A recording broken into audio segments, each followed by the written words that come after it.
Welcome food fans, picky eaters, the flavor curious, and everyone in between. Nothing makes good food better than good conversation, and your table is ready. Welcome back to another episode of the Food For ThoughtCast with your hosts, Melissa Reagan and Steven Gonzalez, but you can call them Chef. All right, let's get this episode started.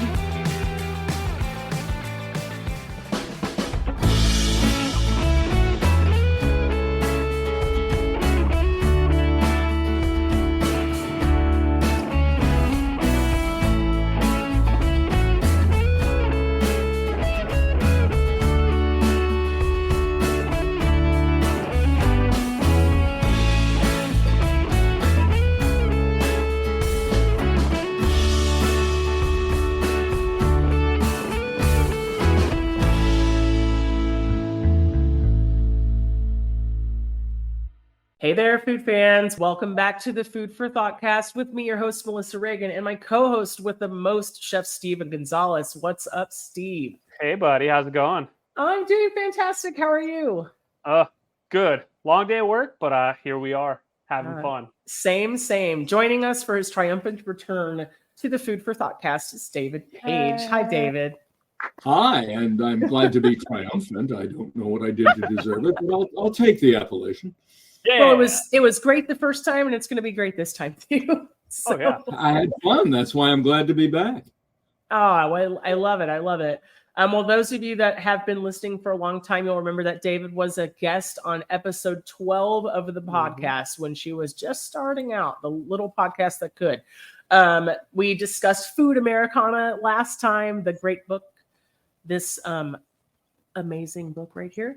Ooh. And of course, we talked plenty of diners, drive-ins, dives, but David's working on some new stuff that we'll get into in just a little bit. But I always start every episode asking what was the most amazing thing you ate? And since you're our guest, I'm going to let you go first. Okay. I made a beef tenderloin the other day that was just extraordinary. Oh, man. And not being a pro, my problem is when I get something right, I can't repeat it. But clearly, I got the salt, pepper, cumin, garlic mix just right. And I'm cooking not just for my wife, but also her 106-year-old mother is with us for a couple of weeks. So wow. Who can eat anything and has been chowing down on pretty much everything. But there is a texture issue. So rather than a steak, I decided to go for it. And I don't know what you guys as professionals would do with it, but I'll let you know. I mean, I do it so simply, it's insane. I sear it, then I put it in the oven at 500, which many people would tell me not to. And it's in there about 20 minutes and it comes out beautiful. So that's the best thing. And the number 2 best thing I ate this week was local scallops. I live on the coast in South Jersey where the fishing boats go out every morning and our scallops are the best. So I can imagine. Whipped up a bunch of those as well. So it's been a good food week. Well, David, I have to know, did you clean the tenderloin? No. I know my limitations. You say silver skin and hey, get me a butcher. I have a great butcher and that's what I do. I respect that. I mean, the fact that you know what the silver skin is, right? Well, I don't know that after blah years doing food journalism. Sure. What did you serve with it? I served mashed potatoes because that's what you serve. I mean, that's steak, potatoes, red meat, potatoes. Yeah, you got it. Absolutely. And it's such a great combination. It really is. The weird thing is I'm serving this in the summer.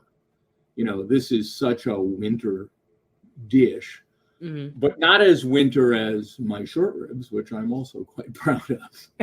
Nice. It's nothing for the winter quite like a braise. Oh, well, but you know, it's fascinating. I've been talking to so many people about cooking technique lately. And I'll explain why in a bit, but it's really, really focused me on cheap meat. The kind of cooking, you know, so much of what's great on the table is the food of poverty.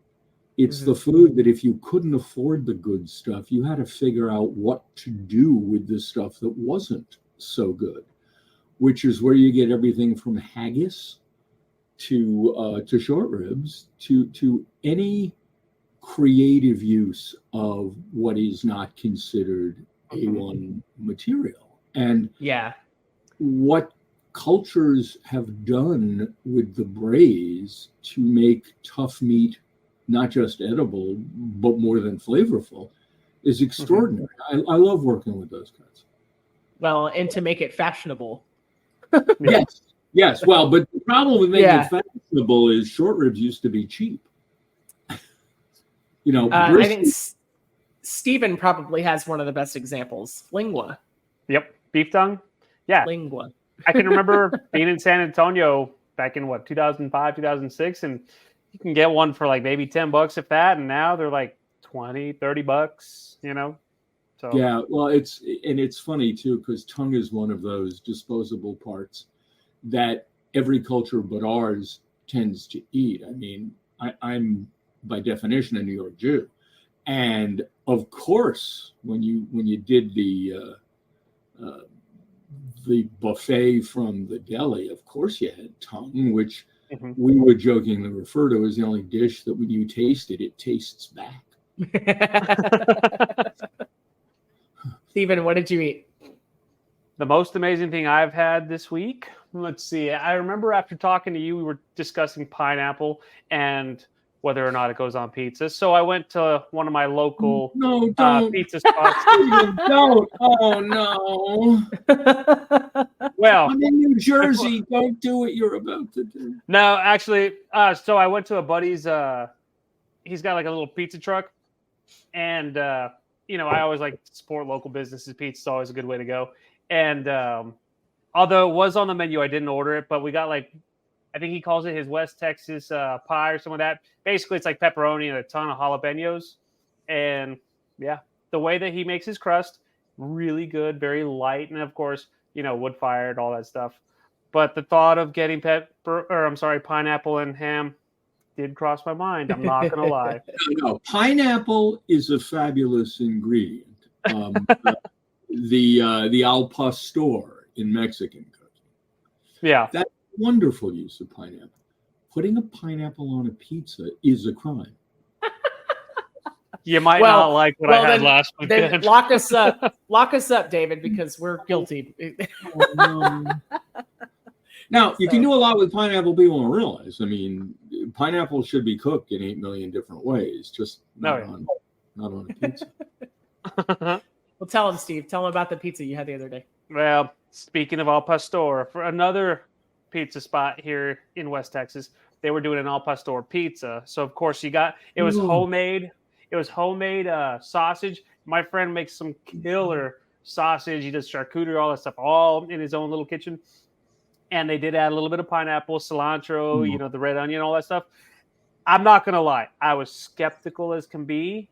And when I took that first bite, it was on point. It was spot on. It was delicious. Yeah, it was good. See, but the point is, and here I'm talking to professional chefs like I know what I'm talking about, but as a consumer of food, it's the melding of flavors, the way flavors go together that is the killer app, which is why pineapple on pork, al pastor, perfect. Works perfectly well. The flavors balance each other.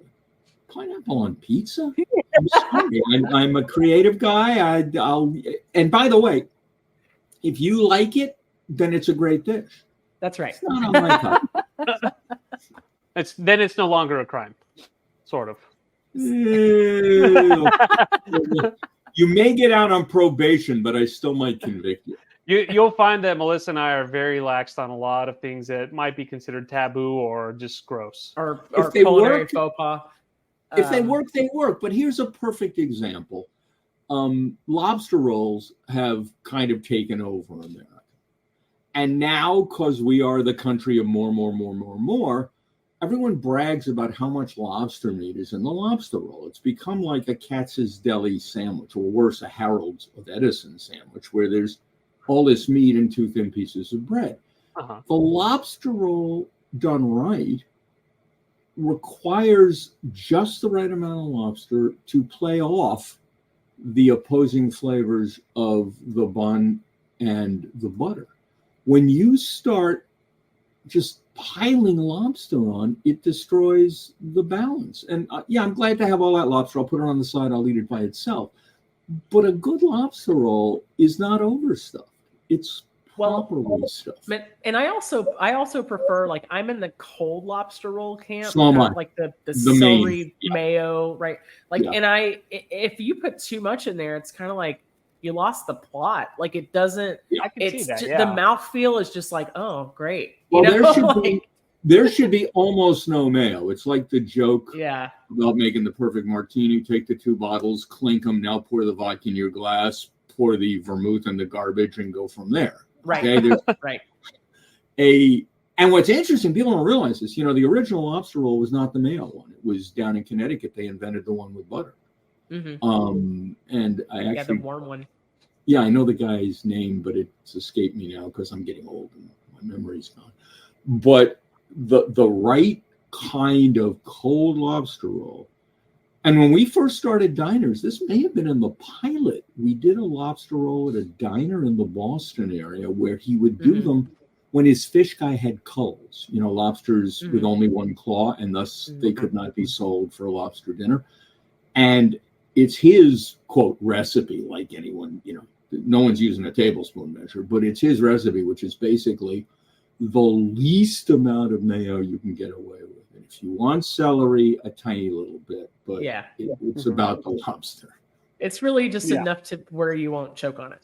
Right. Makes it like palatable. It's pre-Heimlich. That's Well, Melissa, what was the most amazing thing you had to eat?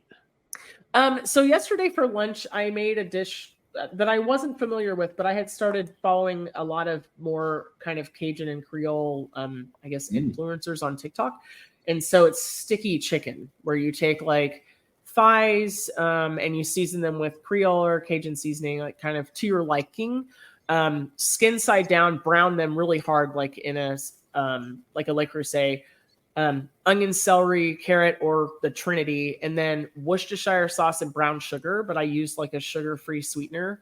And it gets really sticky and concentrated. And I put baby carrots and cabbage in mine and kind of let the whole thing go. It was really, really good. What was the sweetener that you ended up using? Brown sugar swerve.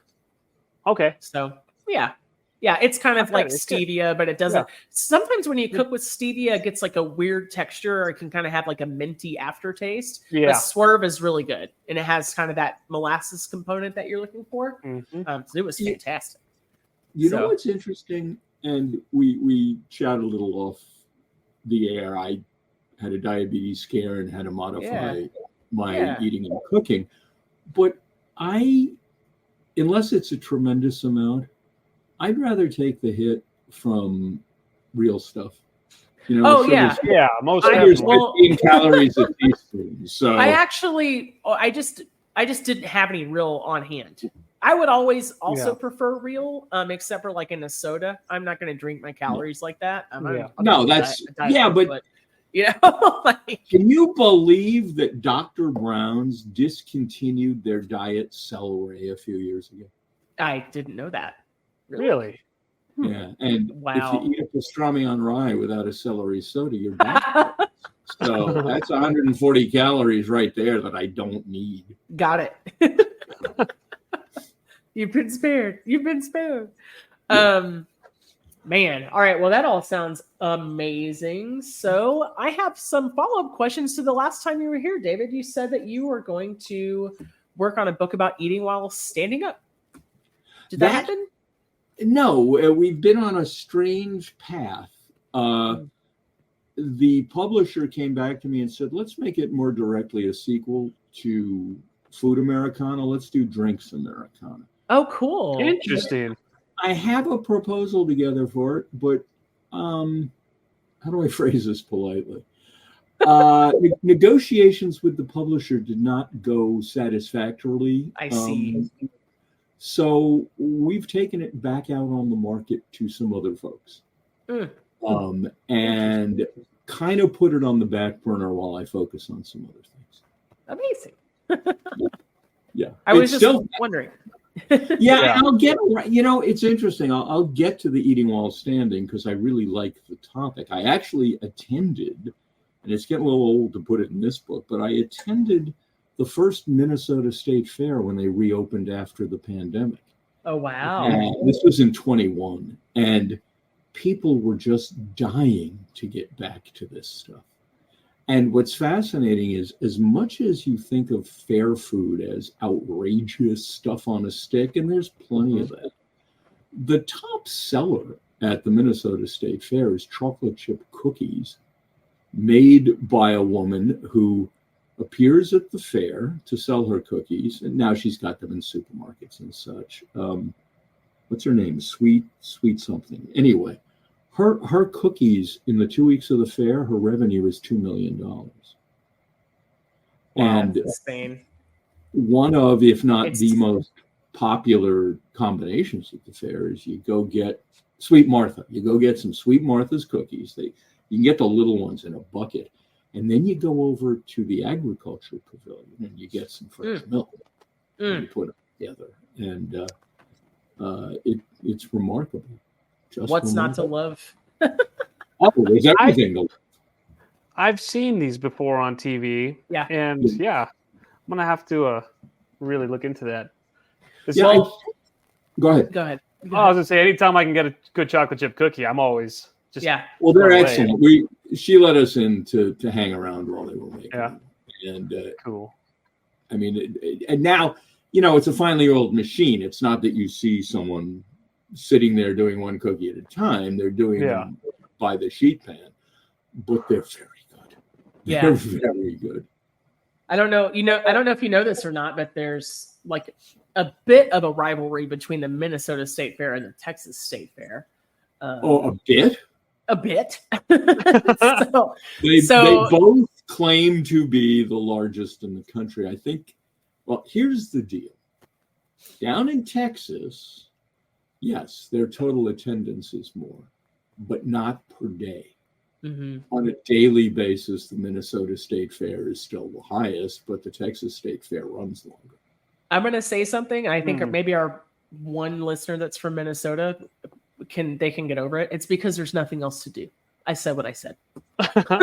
So. There's a lot to be said for that. It's hard having a sports team, for example, in Los Angeles, because there's so much else to do. Mm-hmm. Yeah. In Minnesota, everyone goes to the Twins because what the hell else do you have? Indeed. Well, Steve got to go to the Texas State Fair for the first time. Yes. What'd you have? What'd you like? Oh, man.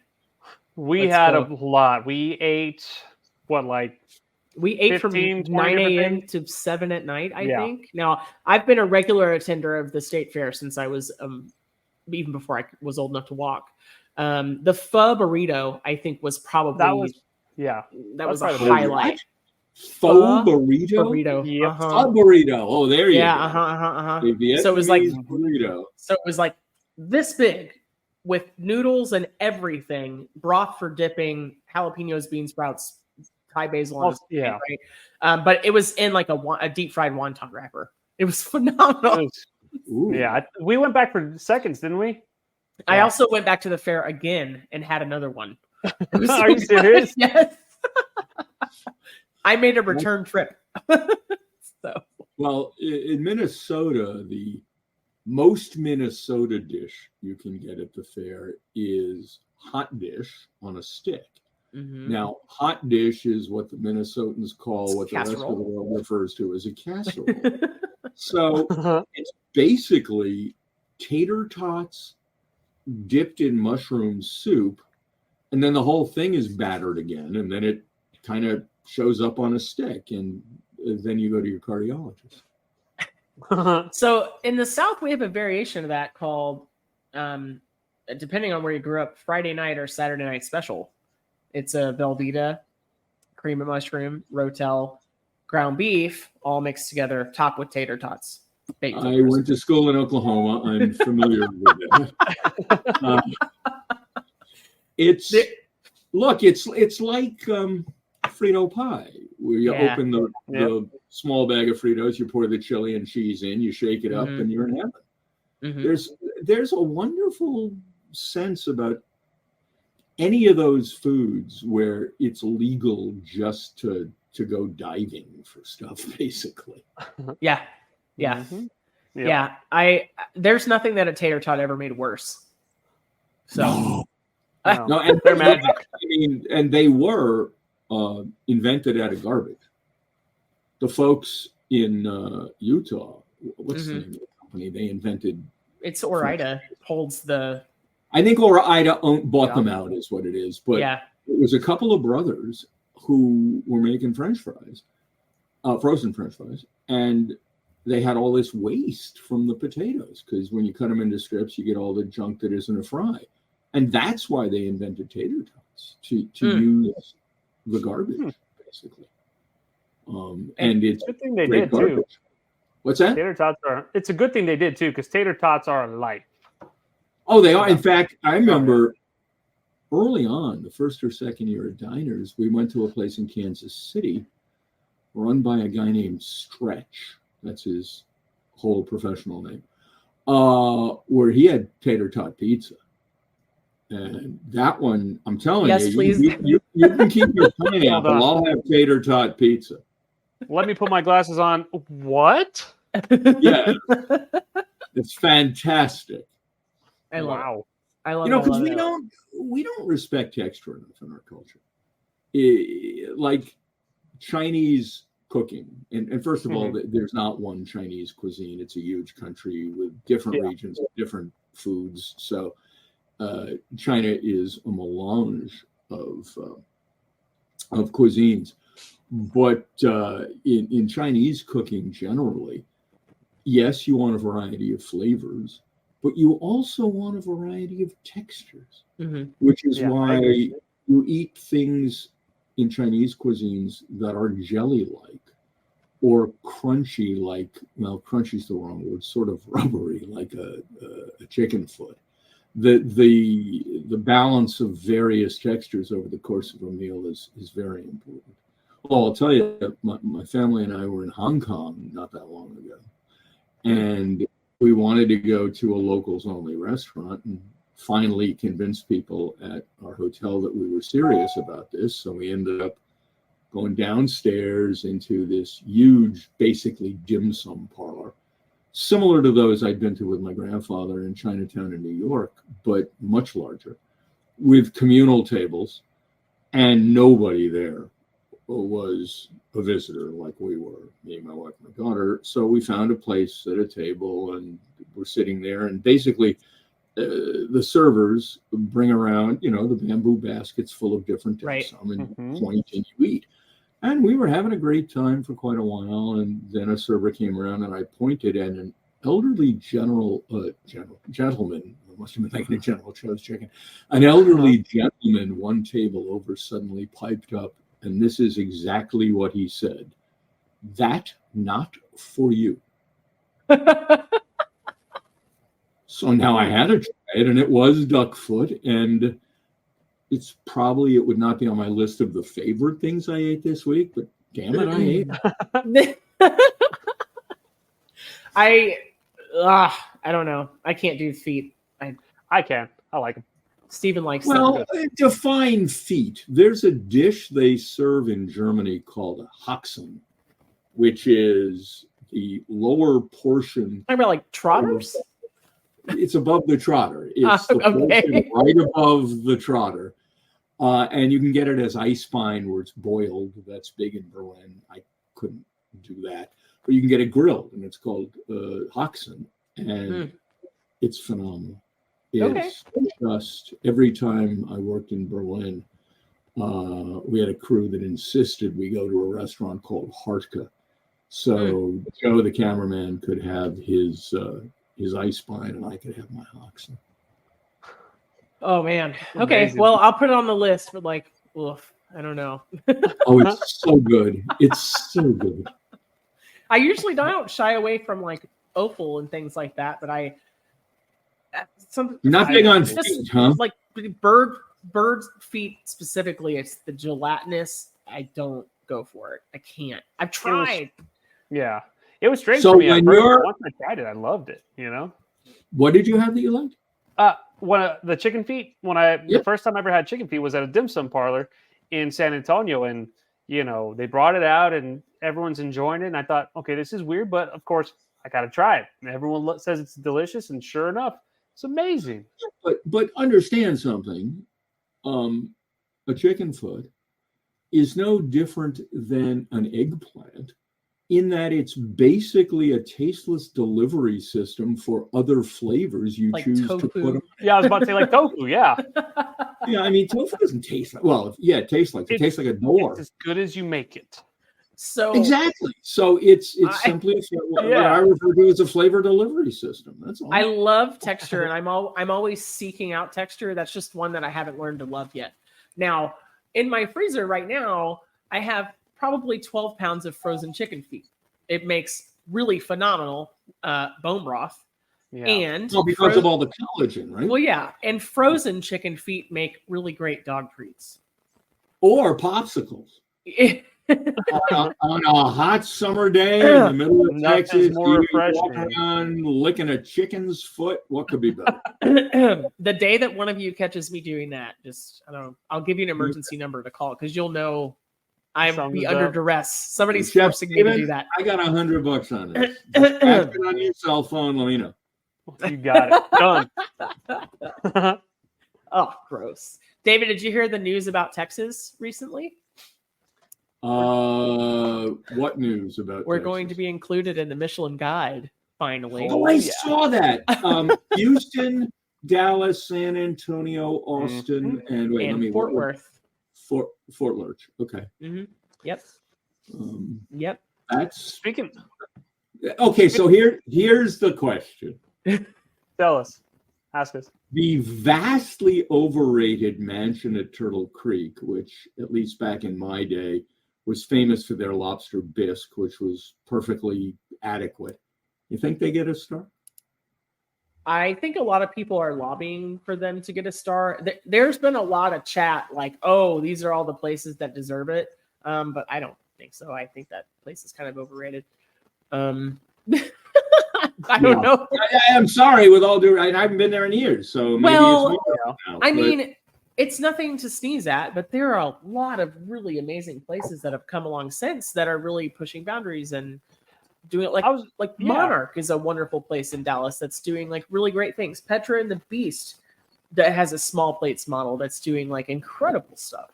So okay, but how far? I mean, Michelin just gave a star to a taco stand. Yes, I was just about to say that. Okay. El So are they going to give Leon. a star? Are they going to give a star to you know what I'm talking about? The what's his name? Aaron at Franklin's. Aaron Franklin at Franklin's Barbecue. Yeah. I mean, look, the key apparently is consistency, and apparently he's consistent. So, although he kind of changed the rules by going to prime beef, which completely negates the intent of barbecue. That's into something special. Kind of moves the goalpost just a little bit, but you think? I mean, you know, like if that's what he's doing and he's making an amazing product, then it's like, okay, well, more power to you. But I will be honest, I have never eaten there. I'm not standing in 2-hour lines for anything. I've done it once. Was it worth it? It was really good. I waited an hour. Was it better than the place I consider the finest barbecue I've ever had, Louis Miller's in Taylor? Since I've never eaten there. Oh, well, then you can't. Yeah, I can't answer that. Yeah. Okay. I really like the fact that there's been an explosion of barbecue places, and just in North Texas alone, there are a lot. But they're all doing Central Texas. They're not doing, for example, pork-based Southeastern. No, they're not doing like Carolina or anything like that. Well, yeah, but Southeastern Texas, Southeastern Texas, has a tradition of pork barbecue because a bunch of folks left the South. I think it was the 1800s. I got to double check. but they ended up in southern Texas. So everyone says Texas barbecue, they're thinking of brisket, but down on the Mexican border, cabeza, which is you take a cow's head and you bury it and cook it. I mean, there's all sorts done that. Yeah, Mm-hmm. But I do like that these Michelin stars are pressing the envelope on like what they can do versus like when you think of a Michelin star, it's very fine dining, very upscale. You know, like granted, the service is still going to be phenomenal. You know, but like you look at restaurants like El Ideas in Chicago. That's right now. It's on my bucket list. I've always wanted to eat there ever since I just happened to Google the restaurant, and then I've seen them on the TV a couple times. And it doesn't look like your typical Michelin star. You know what I'm saying? So I like that it's just going in a different direction, but the food's still out of this world, you know? Well, the food has to be. I mean, there's a level below which you can't go. On the other hand, Michelin will only apparently review cities where the city or region or some entity is paying to have a guide put out for that region. Right. Which, you know, and secondly, look, the worst offender on this is the 50 best restaurants in the world list, which is completely Western, completely tasting menu. And by the way, I'm no fan of tasting menus. I'd rather have a meal. And I've had good, I mean, I was taken, my wife and I were taken as guests to Guy Savoy in Vegas, and I'm extremely dubious of Vegas restaurants, but it was one of the finest meals I've ever had in my life. You know, a tasting menu can be wonderful. On the other hand, was it there? Or maybe it was at Alinea, at one of the super premium Michelin starred tasting joints I went to. In the middle of the Alinea, in the middle of the meal, they brought out a plate of Escoffier style beef, as if Picasso during his Cubist period brought out one of his early paintings to say, look, I can do that stuff. I'm pushing the envelope with my music. But it was kind of a reaffirmation that, look, I've got the cooking chops. Now get off your high horse and enjoy this frozen green pea puree. Which was surprisingly good. I'm sure it was incredible. I like the appeal of a tasting menu for a group. I think it's really fun, and there's something like magical. But if I'm in a place by myself, I'll get a prefix. Now look, in Alinea, they also have a sense of fun. I mean, they have this incredible dessert where they come out and they put a plastic tablecloth on your table. Yeah. And then they come out and they pour all kinds of stuff on it and like finger painted, and that's your food. That's candy, it's ice cream, it's whipped, it's all this stuff. Yeah. And we were lucky we were there talking to Chef Achatz about maybe doing some TV with him, which didn't happen, but we were there as his guests, and he himself did the table dessert for us. So that was kind of nice. That's amazing. That's you know, it's interesting. Awesome. That was the quietest kitchen I've ever been in. Oh yeah. He gave us a kitchen tour, and it was just hushed and no yelling. And most of the cooking was being done on portable induction cooktops that the chefs took with them from station to station. They only had what appeared to be one gas cooktop in the whole kitchen. It's less to clean. It's really like you can stack them at the end of the night. You know, it's like very, very clean and crisp.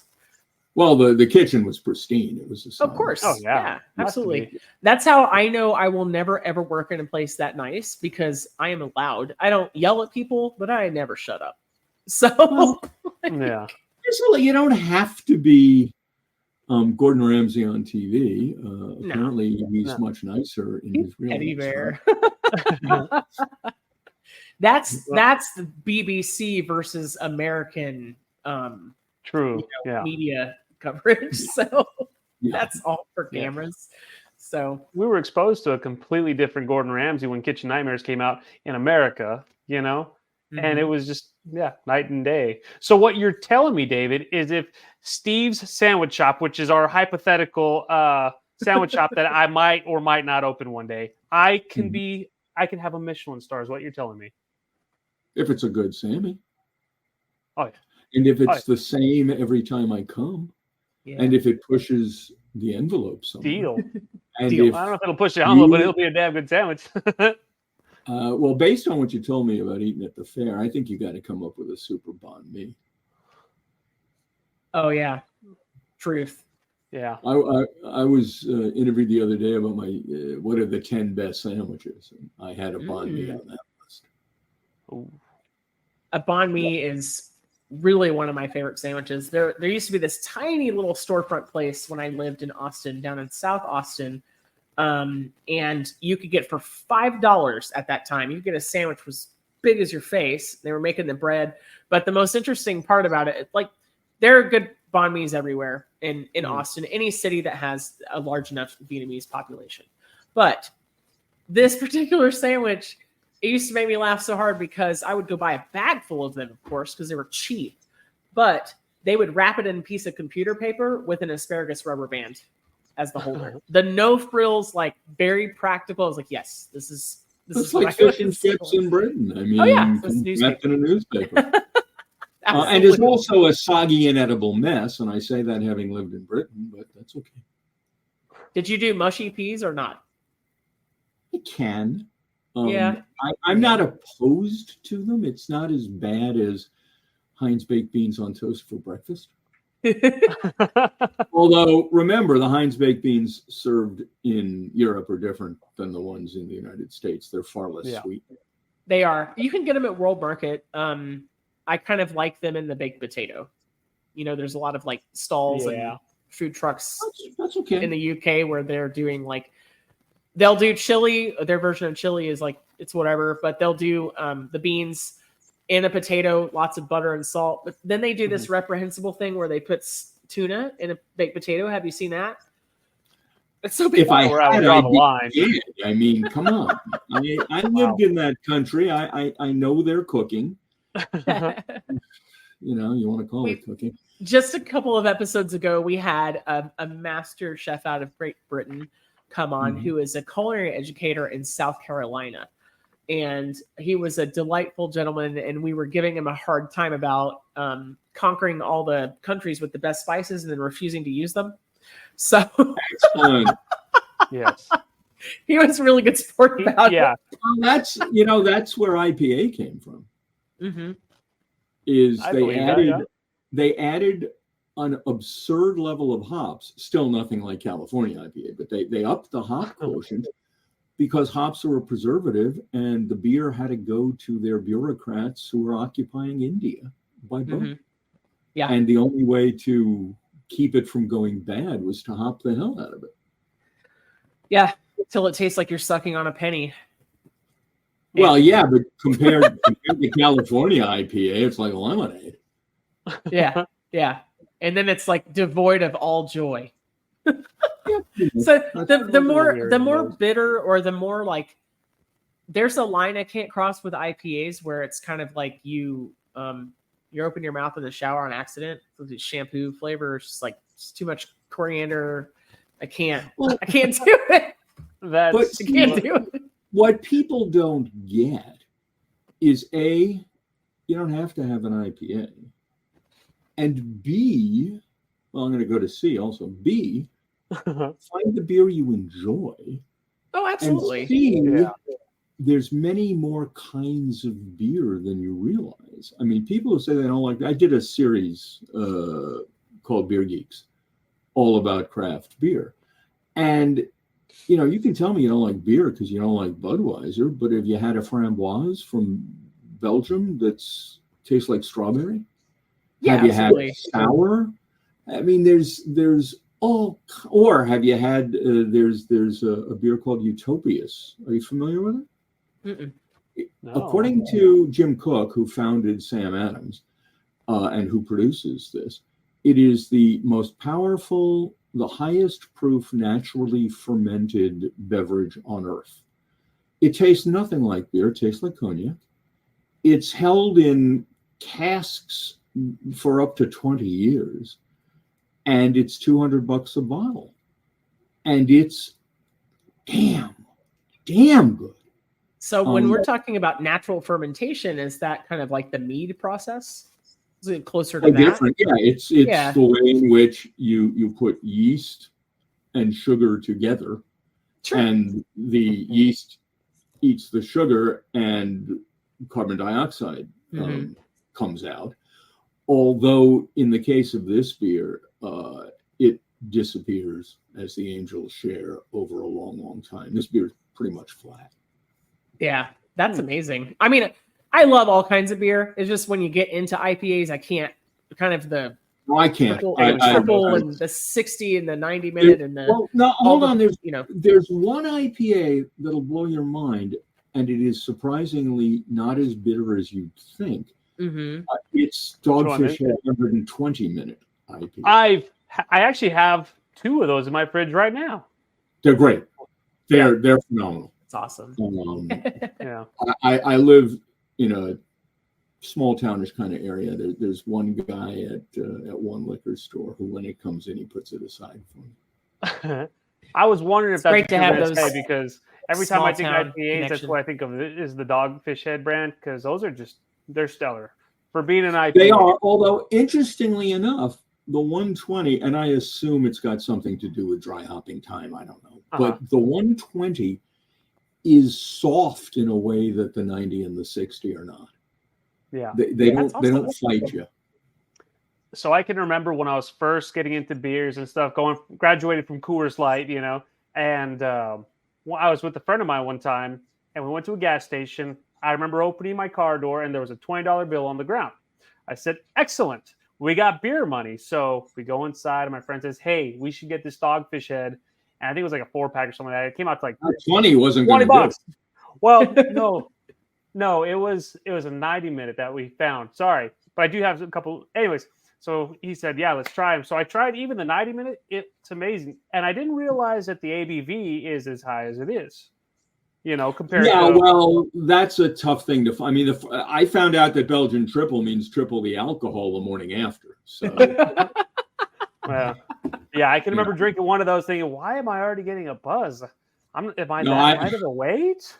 We were shooting the pilot for Beer Geeks at the Cambridge Brewery in Massachusetts. Excellent brewery. And I had another producer working with me, and she was half my weight. And after the shoot that night, we sat around the bar drinking, because that's what you do when you're with a brewmaster. Right. Only we were drinking triples. And I literally was twice her weight, and I was in pain the next morning, but on the way to the shoot, she was vomiting out the car window. So, Yikes. Yeah, that was a little rough. Oh, man. I'm sure it's one of those that just sneak up on you, and you ask yourself, how did I get to this deal? Look, if you're at least let's say you're drinking whiskey straight, it, because it tastes like whiskey. Yeah. You drink a Belgian triple straight, you think to yourself, this is pretty good Dr. Pepper. Yeah. And then you get in real trouble if you, are doing a beers and shots type situation. Then you can get in real trouble. I've heard tell that can be problematic. Just a little bit, just a wee bit. So. Well, I used to work in Northern Ireland a lot. And... how do you not have an Irish whiskey shot to go with your Guinness? Although there you had to be really awake, because this was during the time of what they called the Troubles. Mm-hmm. There were certain Irish whiskeys that were Catholic and certain Irish whiskeys that were Protestant. And you had to be real careful what pub you were in to not order the wrong one. That's crazy. Yeah. I did not know that. That's crazy. Yeah. Well, we talked a little bit about Michelin stars, but why don't you tell us a little bit about the James Beard Awards and why they're important, and then we'll get into your new project. The James Beard Awards are the Oscars of the food world, which means they're as fair or unfair. There's always going to be someone who's snubbed, someone who should have made it, someone who got it who shouldn't have. But it's a big deal. And the 2024 awards recently came out. And, it's a big deal. I mean, they had their difficulties a couple of years ago when there were some questions raised about the in-kitchen behavior at various restaurants by various chefs. Let's face it, back of the house has been for a long time, and it's changing, I think. But there's a long history of misogyny and abuse in restaurant kitchens. And it caught up with the Beard Awards, who have now included elements such as diversity and behavior in the criteria for choosing America's best chef nationally for that year and America's best regional chefs. Right. You know, there's the Southwest, which somehow also includes Denver.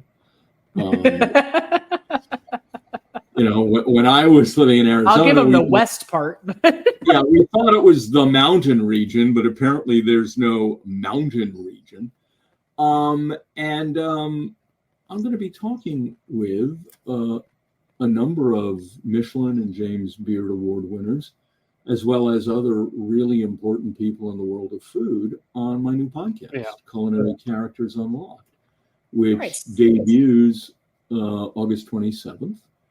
And we'll be dropping twice a week on all of the major platforms. I mean, you can find it on its own site when we go up if you'd like. But, you know, one of the things I love about having become a food journalist is chefs and restaurant owners.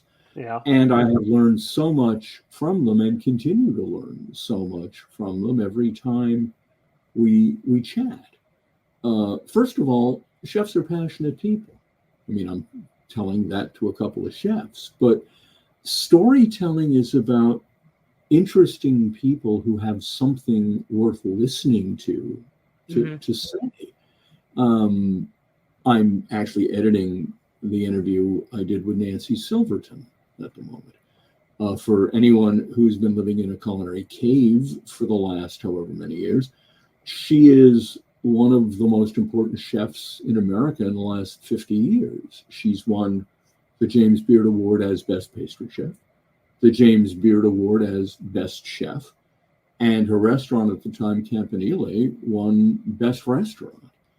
And she knows everything there is to know about food. And anything she doesn't know, I'm sure the two of you could fill me in on. But listening to her story of how she ended up cooking, she took a fancy to a guy in college. She liked him, wanted to date him, found out he was working in the dormitory kitchen.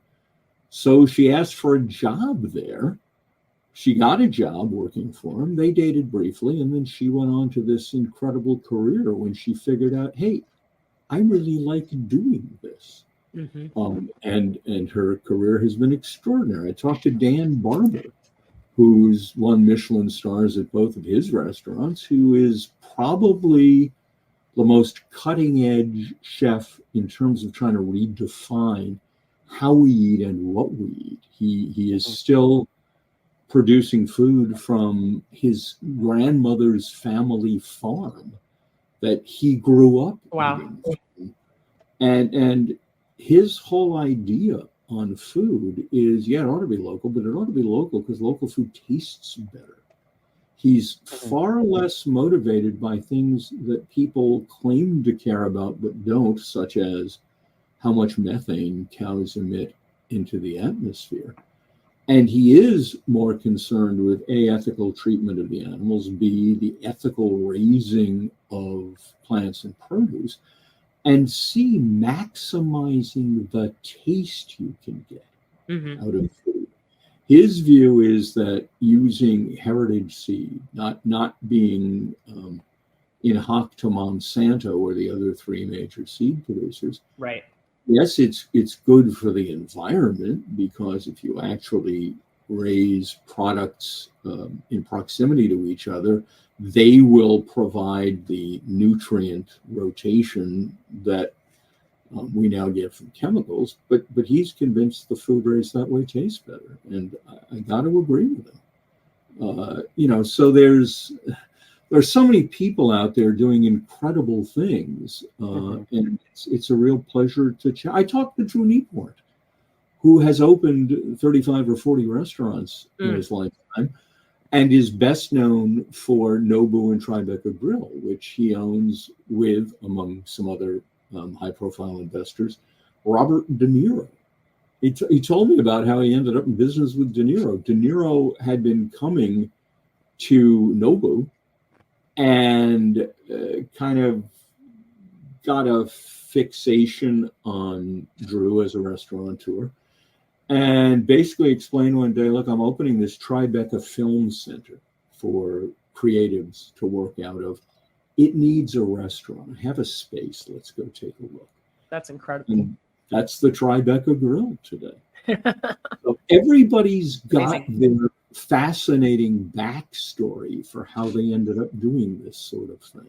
You know, Jerry Tam runs the oldest family-owned, continuously operating Chinese restaurant in America. He just won a James Beard Award in the category of American Classic, which notes extraordinary restaurants that have meant something to a local community for a long time. Right. And he still serves chop suey, which was the gateway drug to Chinese American food back in the 1840s and 50s. And the entire American Chinese food craze took off, fueled by chop suey, which may or may not have been a bastardization. No, that's an unfair word. An evolution of a dish served in the Canton province, chop suey arguably translating to odds and ends or bits and pieces, or something invented from scratch by the cooks who had come here to feed the Chinese gold miners who came to the California gold rush, and then expanded to feed non-Chinese Americans who weren't going to eat the offal that was in true Chinese cooking. So it evolved into this. And his, you know, the signs on those restaurants back in the 1800s, forget the name of the restaurant, it would say chop suey. And the Peking Noodle Parlor, Pekin, no G on it, in Butte, Montana, still has the chop suey sign out front. That's incredible. Well, that's like what you talked about at the top of the episode, is like making the foods more fashionable because you know what's going to attract. And that's the way that a lot of dishes have evolved. And by the way, there's nothing wrong with that. There isn't. I'm in a Chinese restaurant and some foodie says to me, well, you know, it's not authentic. Yes, it is. It's authentic Chinese American, which is a completely different cuisine than Chinese. I can see that, yeah. By the way, there is no Chinese cuisine. There's Canton. Cantonese. Beijing. There's northern China, where there's a heavy emphasis on spicy sausage. It's, you know, it's all different. So there's Chinese American, and that's a valid cuisine. There's Mexican American, which is evolving heavily because it began when the United States defeated Mexico in the Mexican-American War and seized half of the territory that had been Mexico. So all of a sudden, the Norteños, the Mexicans of northern Mexico, were on this side of the border. And yes, they cooked for themselves, but there were some issues getting ingredients that were easy to get in Mexico. And there were some issues making this food palatable to non-Mexicans, which is how we ended up with Tex-Mex, California Mex, all of which was based on the food of the Norteños. Now, food from other Mexican regions is finally, I say finally, it's been happening for decades, but, you know, mole is not a food of the Norteños. It's a food of Puebla in central Mexico. It's become quite popular. And the rock star Mexican dish these days is birria, which is a kind of spicy stew that started out being made of goat in central Mexico. Now it's migrated to Tijuana, where it became a beef dish and it became a taco, but it migrated there years, decades, a century, not a century, but 70 years after the then cuisine of the Norteños became part of American cuisine. So Right. birria is now something new from someplace else. And it's become, I mean, I drove 90 minutes to Philly to go to a birria truck on the south side of Philly that people line up for forever. I mean, this stuff is blue. And now I can get it closer to my home on the Jersey Shore. It's the next step in Mexican American cuisine. Yeah. Yeah. I mean, well, there isn't anything wrong with making something more accessible or approachable or fashionable or anything. Stephen, go ahead. What were you going to say? I was going to say, like, birria, especially out here in Texas, to me, it's almost like a trend right now. And It is. as great as it is, I'm just curious as to what the next big food trend is going to be, and it's something that can be, simple, or because I can't say birria is very like hard to make, but it takes skill and it takes some love to put into that dish. And it takes time. Yeah, exactly. It's a break. I mean, exactly. Is there any kind of food trends that you think would possibly come up over the next, I don't know, 5-7 years? What do you think? Well, there's one that probably won't, that's been trying to push its way to the forefront. Everybody and his brother with an interest in Peruvian cooking has been pushing it for 10 years now, and it can't break through. And it's an extraordinary cuisine. Yes, people are afraid of anticulchos because that's grilled beef heart, but get over it. It's heart is muscle. It's good. It is Okay. phenomenal. Absolutely phenomenal. And, Peruvian ceviche, unlike Mexican ceviche, is, to some extent anyway, tomato-based with less of a lime cook on the seafood. So it's a little more raw. I love Peruvian food. I'd like to see it get the respect it deserves. But you know what? I don't see, and I hate this word, but I'll use it because people, I don't see a growing ethnic food trend of any particular kind at the moment. I have a feeling that it'll be TikTok based. That It all is. It usually is, yeah. But I mean, look, bubble tea, for example, came out of nowhere because America clearly wanted tapioca in their tea. I don't know. You can go broke predicting this. I'm stunned that Vietnamese food is not. When I wrote my book, I had a cutoff for the book. The premise of the book was, here's how we created an American cuisine from the foods of other countries and cultures. I didn't include Thai, but I included sushi because my cutoff point was, what's on everyone's possibles list when it's lunchtime at work? And in every city in America, sushi at the grocery store or the drugstore is on everyone's list. Thai, as much as I love it, is not. Vietnamese is not. To me, the cutoff was, not only can you get this anywhere, but is it in the forefront of what you think about having wherever you are? Yeah. So sushi is about as American a food as you can get these days. Yeah. Well, we actually just did an episode about sushi and talking about how it became, how and when it became popular in the United States, and how it kind of had a boom before the anti-Japanese sentiment happened. And it's crazy because it's been around since dynasty after dynasty. Yeah, but it was originally a way to preserve fish and had nothing to do with rice. And absolutely. Rice out. Now it doesn't have to have fish. I mean, to be sushi, you need vinegared rice, and pretty much anything else. There is a woman you should talk to named Marissa Baggett, who she is an African American Jewish woman who went to the Sushi Academy of California Sushi, I guess it's called, has been living in Memphis, has just moved to Nashville. She's got a couple of sushi cookbooks out. She's in the first book. She's in Food Americana. That's what I say. The name sounds familiar. Yeah, I did an evening at her house watching her teach a sushi class. She so embraces the initial impetus behind sushi in Japan, not in the 14th or 15th centuries when you were throwing the rice out, but the concept of using what you have as fresh as possible. being in the South, she makes sushi with okra, pickled okra. It's fantastic. Yeah. She's remarkable. She's remarkable. She's all over social media. You can find her. So how many books have you put out? The only one I've put out so far is Food Americana. Either Drinks Americana or Eating While Standing will be next, but that's going to be at least a year.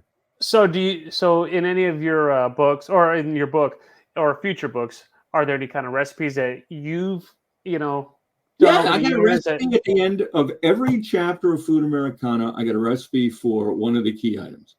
And in fact, I was shocked by the number of chefs who were willing to share.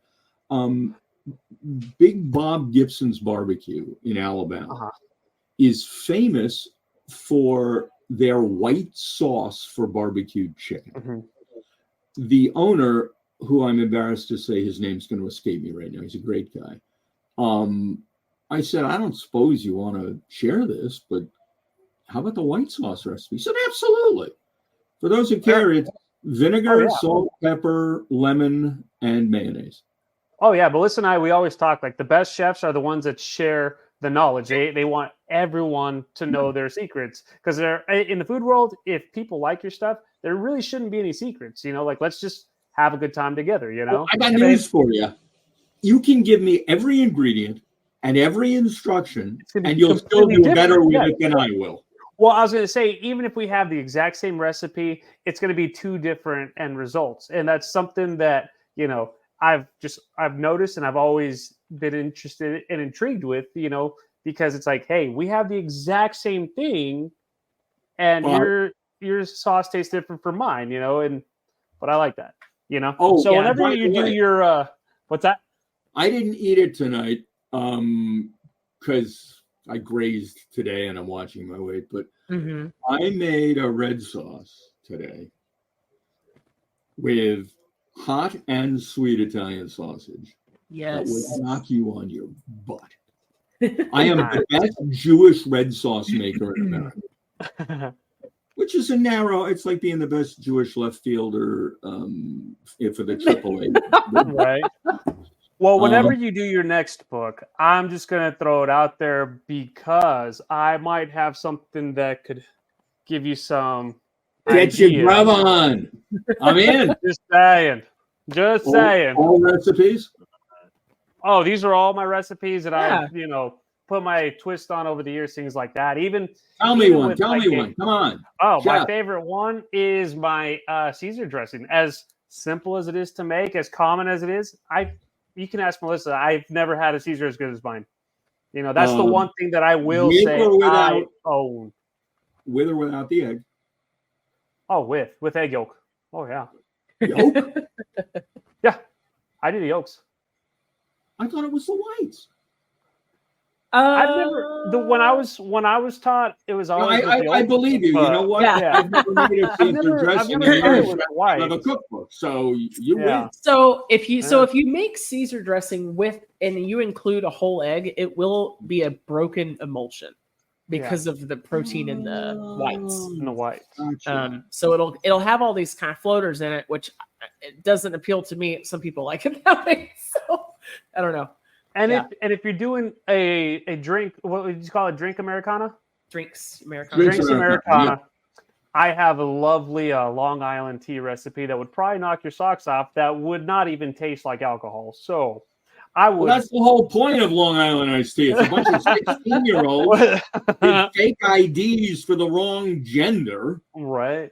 I mean, my fake ID I lived up in Massachusetts at the time. The drinking age was 18. The drinking age in Vermont was 16. So of course we drove up the interstate and got hammered and drove home because that's what you do when you're an idiot. But no, Long Island iced tea was the drink of choice.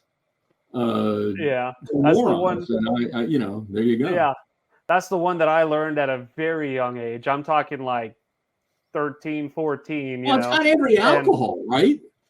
Well, yeah, it's a little bit of everything. It's got a handful of them, And I think here in Texas, by law, you can only use 3 alcohols, and of course, mine's like 5 or 6 or something like that. So yeah, but see, when I went to college in Oklahoma, and by the way, what we used to say about the Oklahoma-Texas game, which is played in Texas. Dallas.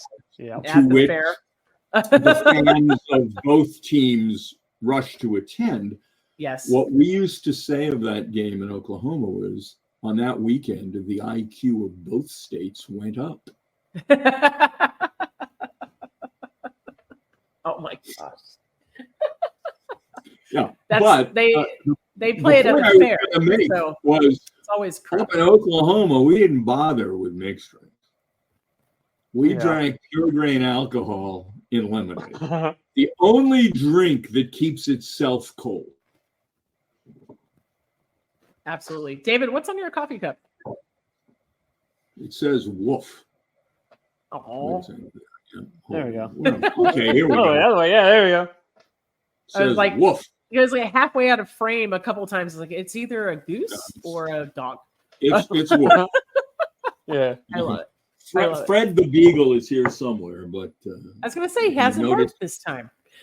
Well, he noticed I was occupied and he figured he wasn't going to get any food out of the deal. So he went back in the other room hoping for some spaghetti. You sent him a memo this time. He doesn't respond to my memos. He sends them to trash because he doesn't have an opposable thumb. Indeed. It's all swipe. One paw. It's a problem. Right. It's all. So the podcast drops on the 27th of August will be the first installment. We're going twice a week thereafter. We will be on every platform you can find. Are we going to be invited for an episode? Absolutely. As soon as we're done with this, I'm inviting both. So Sweet. Excellent. Excellent. we'll turn right around. By the time this episode drops, you'll just be a couple weeks out from the premiere of Culinary Characters Unlocked. And I think everybody should go listen. I can't wait. I'm going to add it into my regular rotation of podcasts. Thank you. Super excited about that. David, I'm about to relocate to Raleigh, North Carolina for my job. I got to know, is it just something that I have to eat in North Carolina? Well, barbecue. Well, of course. I prefer Carolina barbecue. Yeah, but it's got to be whole hog. It can't Absolutely. be. No, the thing with whole hog is if you get it chopped, then the skin gets chopped in with the other stuff. I mean, I talk about it in the book, hanging out with the guys from the shed at Memphis in May. Whole hog barbecue, mustard-based sauce, and blue cheese coleslaw. My God. Yeah, that's pretty much. I mean, look, you're getting closer to places like Memphis where they break all the rules. Indeed. You know, ribs at the Rendezvous. You know, I love barbecue because everyone's got rules and no one follows them. Barbecue is supposed to be low and slow over indirect heat. The most famous ribs in Memphis are cooked direct, high heat in what used to be a coal chute. And the spicing is Greek because the Vertigos family Charlie, I think it's Charlie, that may be his son. Anyway, the family that started the place was Greek. And they were using Greek spices. So, I mean, and also it's the same town you can get barbecue spaghetti in. I mean, it's insane. But there's, you know what? I just talked to someone in Raleigh. I'm trying to think what the restaurant was. I don't know. I know where it is. There's an Indian restaurant in Durham. Okay. What the hell's the name of it? I may have to follow up with an email, but it is Indian street food cooked by a woman who either came here at a very young age or was born here to first-gen parents. And I'll get you the info because you got it. I love that. I love that. Yeah, I might need a couple of suggestions when I go visit Philadelphia in October now. And you mentioned that birria truck. We're going to the Tacos Pueblitas truck in South Philly. You're also going to John's Roast Pork because the real Philadelphia sandwich is not the cheesesteak. Right. It is the roast pork sandwich. Which is, I make it at home pretty damn well for an amateur. I was going to say, is that the one in Reading Terminal? They probably have one in Reading Terminal, yeah. Okay. I mean, I'd go to the original if I were you, but okay, it's roast pork, And John's actually, did John start it? The guy who started it, it's pork, spinach, and that was it, just pork and spinach. The iteration that is the standard today is pork, broccoli rabe, sauteed with garlic, and sharp prove on really good Italian bread that you can get in Philly. Those are the two Philadelphia items that I would definitely put on the list. You want more? I'm only 90 minutes from Philly. I can give you more recommendations. Oh, of course. I mean, you know what we should do is you should just go. I'll meet you there. There you go. It'll be in Philly in a second, dude. Yes. Absolutely. That'd be amazing. So me and my wife are going to go, and then my dad's going to be going with us, and he's a first timer. He's never been there, so that would be an experience, to say the least. I was, in fact, my best friend in the world now lives in Ann Arbor, Michigan. So he was visiting a few weeks ago, and I'm 90 minutes from Philly. And we looked up and said, roast pork in Philly? He said, yep. In the car, off we went. And every time I'm there, I end up eating in a culinarily Italian area. So I always just find me a butcher shop and walk in. I came back the other day with a rack of lamb, and he pulled the carcass out of the walk-in to cut it for me, and some incredible homemade sausage. It's you know what? America, go to a butcher. Yes. You need a bail bondsman. You may need a lawyer. You definitely need a butcher. David, when's the last time you were in Dallas? Last time I was, it might have been 25 or 30 years. If you find yourself here again, you've got to go to Jimmy's Market. Best. Well, you'll be in Raleigh. Okay, Jimmy's Market. What do they serve? It's an Italian meat market. Oh, the best. You know, a little fresh sandwich too. When we lived in North Jersey, we were in Sopranos territory. I mean, literally, on the border with Bloomfield. And I had an Italian butcher there, straight out of the Sopranos. And the guy, I don't think he had any aim, because every time you went in, he was all cut up. There was blood everywhere. So, I'm hoping, that's like how you know it was good. Yeah, it was good. And man, and he too, you want a rack of lamb, out comes the lamb carcass. That's the thing I like about a butcher, is being able to go and say, I'm thinking I want to do this. What do you recommend? My wife likes steak tartare, not my favorite, but my wife likes steak tartare. So I went into the butcher shop and I said, what do you recommend? He said, you won't believe it, but hanger. Oh, yeah. Said, really?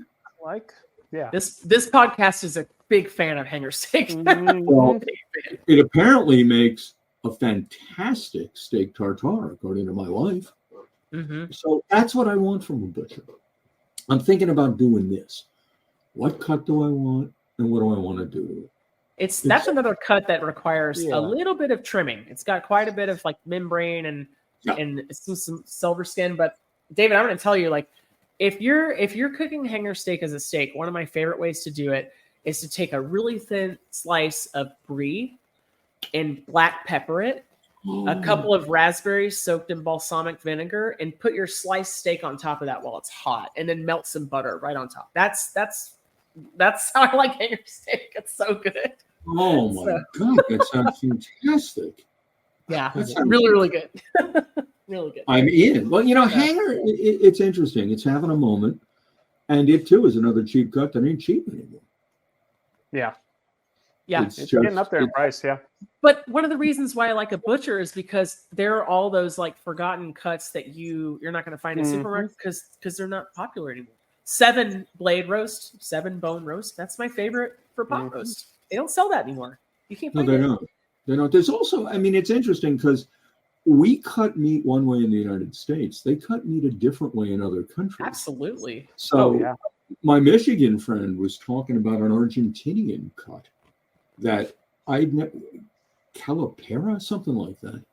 Oh. You know what I'm talking about? Yes. It's like tri-tip, sort of. Picanha, right? Picanha.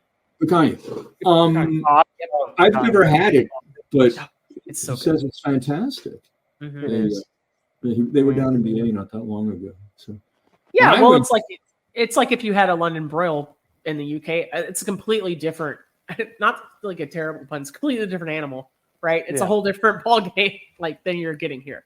So, well, hey, on the East Coast, you can't get a tri-tip. Nope. But you can get them in Really? Santa Maria all day long. Oh yeah, You know, that cut is not sold here. Texas right next to everything else. Yeah. yeah. No, it doesn't exist here. And you just gave me a good idea. I actually have a friend out here in West Texas who has a butcher shop, and a lot of it's like the ribeyes, the sirloins, all that stuff. I need to go over visit him and say, what do you got that isn't very popular? I want something different. What do you recommend? But you got to serve it with a nice chimichurri, don't you? Oh yeah, picanha, yes. But I just want to go see what they have, just to throw them off their game a little bit. You know, well, what's that thing they call the butcher's cut? That's like a little diamond. Well, actually, the hanger steak used to be called the butcher's cut because they would keep it behind the counter for themselves. Didn't Skirt do that for a while too? Maybe. I'm trying to think of. It might have been like the shoulder tender, that little area that's just right in between. Super like a mock tenderloin. So right. I love that stuff. That's a tenderloin's so weird. You know, a tenderloin cut as a steak is so boring, and tenderloin cooked as a tenderloin is so good. It's amazing to me what the difference in internal volume does. If I'm out at a restaurant, I won't order a fillet. I'll order a ribeye. Right. Well, see, I'm even weirder. Everyone says ribeye is great because of the fat. I like a New York strip. Yeah. I think it's a nice combination of flavor. It's fun. Yeah. They're great. I actually prefer like sirloins over all that stuff because it's a good, flavorful cut that doesn't cost as much, you know? Mm-hmm. And you get a great result every time. The one I can't stand is Wagyu, whether it's American fake Wagyu or Japanese. To my taste, and the Japanese don't eat it as steak. They eat it as little thin pieces like you cook for shabu shabu. But there's just too damn much fat in it for me. And I know your fat is flavor. You're supposed to want it. But still, and then I see people claiming that they're selling Wagyu hamburgers. Find the Wagyu under the pickles. Okay, tell me that you can taste that difference in meat. Not after you put the condiments on it. You can't tell what you're eating. Well, but that's like frozen beef. For the book, I talked to a bunch of meat scientists about, the better burger joints saying how great it is that their beef has never been frozen. Sure. I talked to a bunch of meat scientists who said, well, technically speaking, if you put a frozen burger after it was cooked next to a fresh burger after it was cooked with no condiments, nothing, and ate it immediately, you would detect probably a slight difference between the two. Yeah. But once it's on a bun with ketchup, mustard, tomato, pickles, onions, and your left sock, no one's. Yeah, agreed. What's his name? Five Guys. Jerry, the founder of Five Guys. I said to him, the scientists tell me it doesn't make a difference, really. He said, well, it does to me. And it's a great marketing. I mean, it's a really great marketing point, but there's a lot of stigmas that need to be removed from food to make them accessible to everybody, because freezing is just a form of food preservation, and there's like nothing wrong with it. And I got news for you, folks. If you eat a piece of salmon that hasn't been frozen, enjoy the parasites. Yeah, it's part of parasite destruction protocol is pre-freezing your salmon. Enjoy the parasites. So, well, David, it's been a pleasure. Thank you so much for coming on. I hope we didn't. Thank you for having me. So yeah, absolutely. Come back anytime. Everybody, be sure to check out the podcast. I'll link it in the show notes. I'll also link to David. Already has a bio page on the foodforthoughtcast.com with an entire bio that tells of all his exploits, Good Morning America segments, all of the culinary adventures you've had. It's what you sent us the first time around in the press package. So it's all still there. It lives there. You got a little spot on our website forever. So yeah, I'll send you a screenshot when we get done. You can see it. And I shamelessly promoted myself. God forbid. You're totally fine. Well, you guys are coming on Culinary Characters Unlocked, right? Yes, absolutely. We'll arrange a date as soon as we're done with this. Yeah, Excellent. absolutely. All right. Well, it's been a pleasure. But Steve, we gotta go. Let's get out of here. All right. Goodbye. Chef and Chef, thank you so much. Thank you Take so care. much. You too. It was Bye-bye. a pleasure. Our pleasure. That's a wrap for today. Until the next episode of the Food for ThoughtCast, make good food, eat good food, share it, and be kind to one another. Thanks so much for listening today. You are part of what makes us special, and we are so glad you joined us. Don't forget to rate, subscribe, and leave a review. Just like food, delicious podcasts are better when you share them with others. Come back for seconds wherever podcasts are served, and we'll catch you in the next episode of the Food for ThoughtCast.